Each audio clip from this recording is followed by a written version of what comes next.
Olá.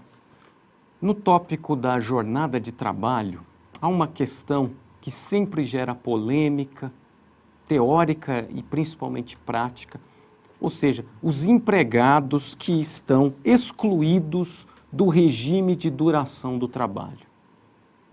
Então, nós temos na CLT alguns empregados excluídos das regras voltadas à duração do trabalho. São empregados, então, que excepcionalmente não têm direito a horas extras, a intervalo intrajornada, interjornada. Então, são empregados que não terão direito a adicional noturno, são empregados excluídos das regras sobre duração do trabalho.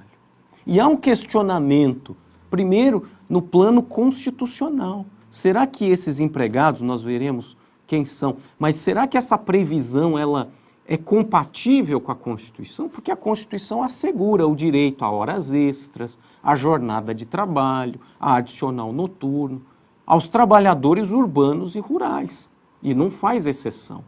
A CLT é que exclui alguns empregados do regime da duração do trabalho. E seria essa exclusão possível, válida?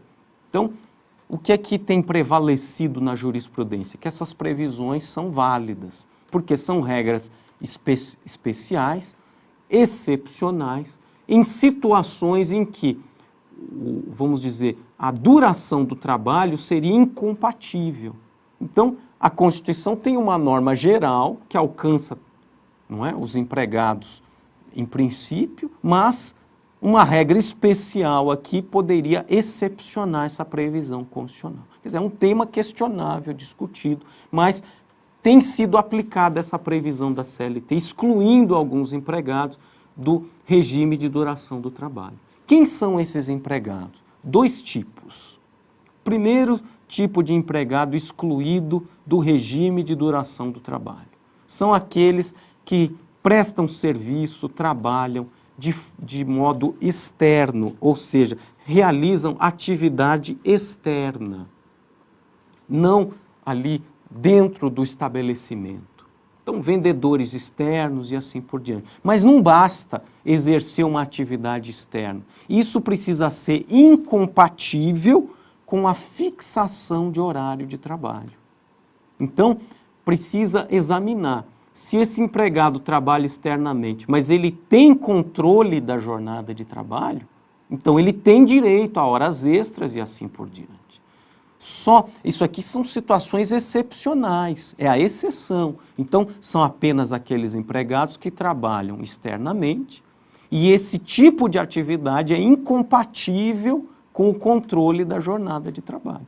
De modo que se o empregado trabalha externamente, mas passa na empresa, na entrada, na saída, ou tem, de algum modo, a sua jornada de trabalho controlada, ele terá direito a horas extras, intervalos e assim por diante. Agora, a CLT até diz, é necessário fazer referência a essa atividade externa incompatível com o controle da jornada, tanto na carteira de trabalho como no registro do empregado. Entende-se que essa previsão na carteira de trabalho e no registro de empregado é um elemento de prova, não é da essência do ato, mas serve para provar que esse empregado está excluído das regras de duração do trabalho. E qual outro tipo de empregado que também não tem direito a horas extras, adicional noturno, intervalos, não é, dentro da jornada, entre as jornadas? São os gerentes, na verdade, os empregados que exercem cargos de gestão. Quem são esses empregados? Aqueles que têm uma fidúcia diferenciada, são cargos de confiança diferenciados, são os gestores da empresa, quer dizer, são empregados, mas a subordinação é muito tênue. São aqueles empregados que administram, fazem a gestão da empresa. Então tem uma responsabilidade muito maior. São aqueles empregados que normalmente têm vários subordinados. Ele é empregado, mas ele próprio, a subordinação é muito mais tênue. Agora, ele tem um poder, muitas vezes, de contratar empregados, representar o empregador, não é? Desligar empregados. E a lei permite, considera também, não é? Dentro dessa esfera de cargo de gestão, aqueles empregados que ocupam a função de diretores e chefes de departamento ou filial. Veja, então, que não é só o gerente da empresa no seu todo, pode ser um diretor, um chefe de um departamento, de uma filial, de um estabelecimento, mas com todos aqueles poderes de representar o empregador.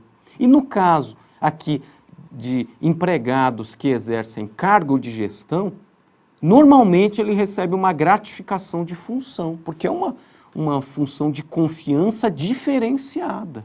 Então, essa gratificação de função precisa ser, caso ele receba, de pelo menos 40% do salário do cargo efetivo. Então, evidentemente que quem exerce um cargo de gestão tem um patamar remuneratório maior, superior, não é? E, havendo o pagamento de gratificação de função, aí essa gratificação precisa ser de pelo menos 40% do salário do cargo efetivo.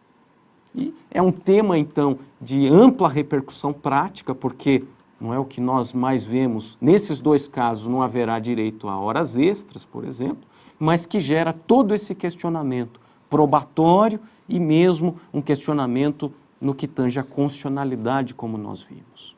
É isso, muito obrigado.